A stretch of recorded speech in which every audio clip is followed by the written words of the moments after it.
Yamal Ballon d'Or, point d'interrogation. Il ne disputera pas de finale de Ligue des Champions. A-t-il perdu ce soir le Ballon d'Or, Lamine Yamal? Oui, mes petits. Je crois que c'est à Serbie qui va être Ballon d'Or. Je ne sais pas. Habillage, Ballon d'Or Barcelonaise. A-t-il perdu ce soir le Ballon d'Or? Ludovic Obraniak? Non. Non. Sébastien? Pas forcément. Non. Pas forcément. Pas forcément. Stéphane? Non, non, non. Non. Eric? Je dis non, sauf si le PSG gagne la Ligue des Champions avec un Dembélé en faux. Ok, très bien, merci de votre réponse. Joli coup. Pareil. Pareil. Donc maintenant, c'est quoi? C'est ce que nous a dit Eric? C'est une balle de match pour Dembélé? Et ce qu'il y a, c'est qu'il est ultra dominant. Ouais. C'est le meilleur joueur du monde actuellement. Donc, il faudrait, pour qu'il le perde, ça dépend comment les gens votent déjà. S'il faut gagner avec des champions, bon, bah, a priori, c'est réglé. Si l'Inter déjà gagne la Ligue des Champions, je pense qu'il aura plus de chances.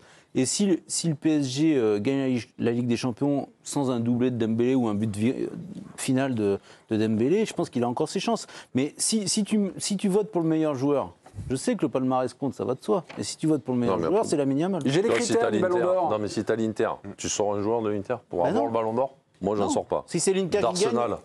D'Arsenal, j'en sors pas. Bah, Lautaro, il va. Lautaro, possible. Il va postuler.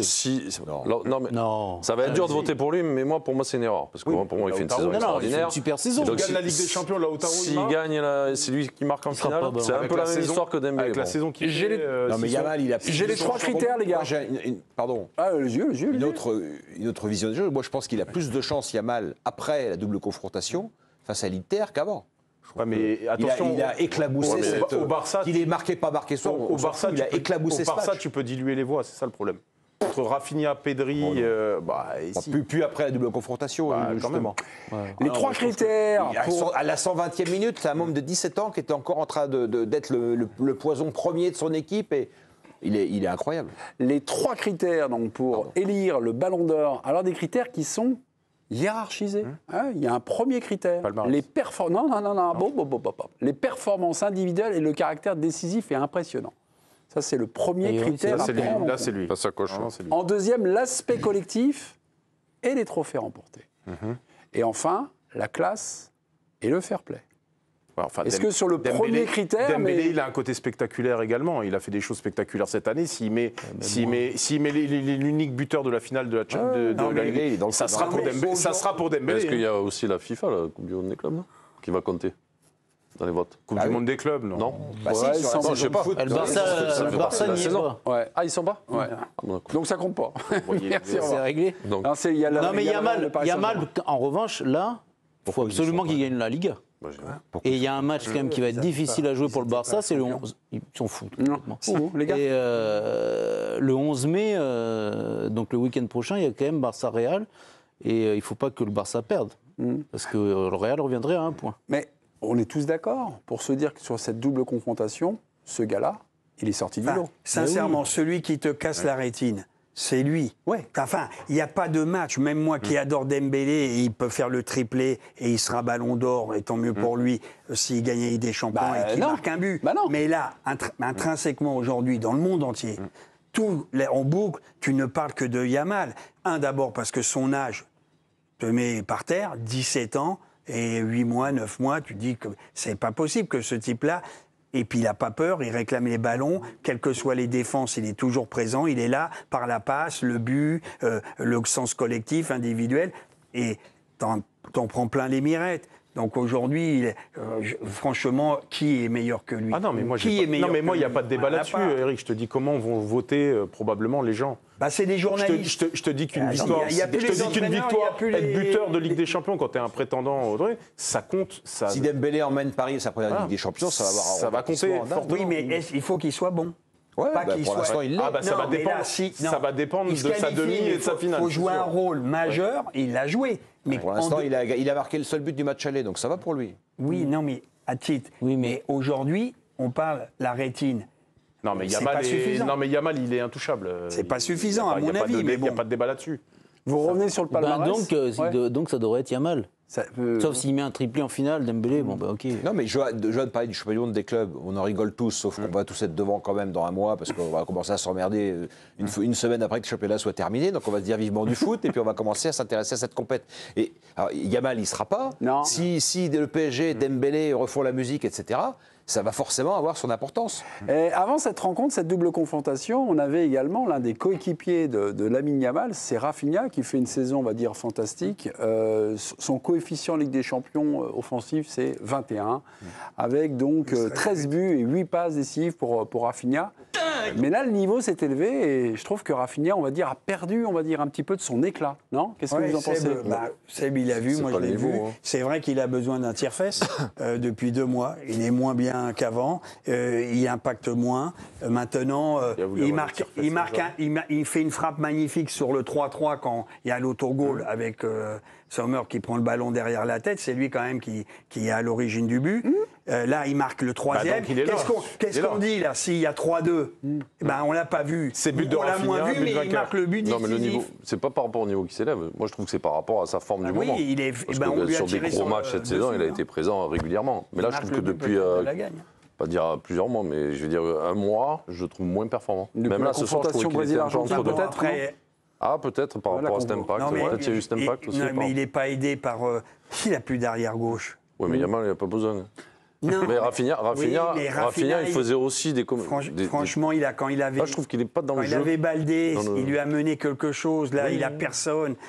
Personne, il a fait 2 passes décisives. Il y a Gérard Martin qui a été le meilleur joueur de ton équipe en deuxième période. En 10 minutes. Pardon, mais c'était un drôle... Vous êtes en train de... Vous avez humilié un joueur qui a été décisif pour le Barça en demi-finale de Ligue des Champions. Je vois tous les matchs depuis 2 ans. Tu les vois, non? Bon, Martin, je lui dis bonsoir, le taxi, et j'essaie sans Gérard Martin et Eric Garcia, tu as regardé la prolongation chez toi. Je vais te dire, tu as raison. Je disais, j'étais avec en bas, je disais, si on gagne, et là, je me fais appeler Gérard Martin pendant un mois.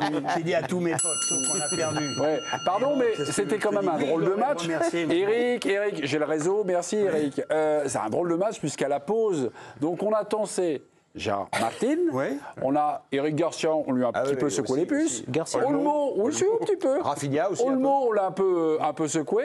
Et notre Rafinha, mais pas tous, mais voilà. Mais le football, quand même, est incroyable, quand même. C'est quand même une chance folle extraordinaire. Les gars peuvent ressusciter comme ça et finalement, donc on fait des constats. Tant mieux qu'on n'ait pas de certitude dans ce jeu. Il ne faut pas s'emballer avec Martine, mais vous rigolez ou je ne comprends plus rien au football. Parce qu'il fait un centre décisif, le mec, et qui a glissé à la fin et tu prends le but. Il n'a pas glissé, il y a faute. Il y a Rey, il y a faute, c'est lui. Il doit tenir à minima, il s'est fait bouger. Et c'est qui sur le premier duel, juste un croque-jambe en fait. 3-3, c'est lui. Non, mais la vérité, c'est le haut niveau. J'ai vu Jordi Alba, Alves, on en a vu des stars au Barça. Non, mais on a vu aussi Oleguer et d'autres porter le maillot du Barça. Et moi, je trouve que je connaissais pas du tout Gérard Martin avant ce soir. Donc à la mi-temps, j'ai regardé votre ami Wikipédia, Olivier, et je vois donc que cet homme-là, il y a 2 ans, jouait en 3e division. Il n'est pas du tout passé par les centres de formation espagnols. Et il est arrivé pour jouer en équipe B du Barça. Il a conquis sa place, il est là, et il fait... Et on est en train de le fumer alors qu'il a fait double passe décisive en demi-finale de Ligue des Champions. Et il a fait une deuxième partie de match tout à fait C'est-à-dire qu'il n'était pas question de critiquer ce joueur qui effectivement ne devrait pas être là. En fait, il n'est pas invité logiquement dans ces matchs-là. Il n'a pas le niveau et il suffit de regarder les matchs. Attends, mais tu as le droit de critiquer sa première période. Mais laisse-moi finir. Qui est critiquable en fait. Mais oui. L'invité mais non, mais moi je m'inscris sur plusieurs matchs et il se trouve qu'il a eu 10 minutes de grâce, même si il avait raté son premier centre sur l'un des buts et que ça lui est revenu, tant mieux pour lui. Il a eu 10 minutes de grâce. Tu avais l'impression qu'ils lui ont fait faire un atelier centre à la mi-temps dans le vestiaire. Et c'était incroyable. Mais moi, j'ai pas de souci. On s'est fait chambrer à juste titre et il n'y a aucun problème. Mais en revanche, à la mi-temps... Non, mais en revanche, juste finir. En revanche, à la mi-temps, je disais aussi que le problème du Barça en première période, c'était que tout penchait sur la droite. Et quand le jeu... il a pu évoluer à gauche et à droite, c'était plus le même Barça et c'est logique. Et après, on a retrouvé le défenseur qu'on connaît et il a retrouvé un peu son niveau moyen. Avez-vous compris le coaching ? C'est pas 10 minutes. Non, je suis pas d'accord. C'est pas 10 minutes. C'est pas 2 coups d'éclat. On voit des fois des joueurs faire 2 coups d'éclat. Non, je suis pas d'accord. Je trouve qu'il a fait une deuxième mi-temps. Et le Barça a été extraordinaire en deuxième période. Ils n'ont pas existé, l'Inter. Et il a participé largement. Il a participé. Et pas 10 minutes sur 2 pas décisifs comme ça. Non, mais ce qu'on a dit sur l'emporte-pièce. Ce qu'on a dit sur Martine en première période, c'est justifié. Là, sa première période, elle est horrible. Donc le constat qu'on fait à la mi-temps, et c'est peut-être pour ça qu'on devrait peut-être plus faire la mi-temps, parce qu'avec le nombre de trucs qu'on a dit, qui se sont inversés 10 minutes après la mi-temps. Dans un sport mais c'est pas un bouc émissaire, moi, je trouve. Stéphane. Oh, bah non, mais non, attends, mais j'ai vu les 10 derniers matchs de Martine. Bon, alors oui, il a fait une passe décisive en Liga. Ok, mais il est pas invité jusqu'à présent. Peut-être, vu son parcours, qu'il le deviendra. Et il est là. Extraordinaire vu son parcours. Et je te garantis que son. Mais bravo à lui. Mais je te garantis que son entraîneur. Pardon ? Il n'est pas invité, c'est un peu. Mais son entraîneur, personne n'en voulait. Là, il arrive vraiment par hasard. Non, mais il a d'autres options. Le mec a fait tout le match. Il n'a aucun latéral. Vous me dites à la mi-temps, vous me dites le problème, c'est côté droit, côté gauche. Centre de Martine, but de Garcia. Mais alors moi, j'ai pas parlé de Garcia, c'est pareil. Garcia, je le connais un peu mieux parce qu'il était à City. C'est pas un tocard quand même. C'est un bon joueur. Voilà, c'est pas un latéral. Mais le foot, c'est. Mais dis pas vous, parce qu'après, intègre pas tout. Moi, en l'occurrence, j'ai pas parlé de l'arrière droit. L'arrière gauche, oui. Et ça, je suis prêt à l'assumer. Je t'invite à regarder les matchs du Barça.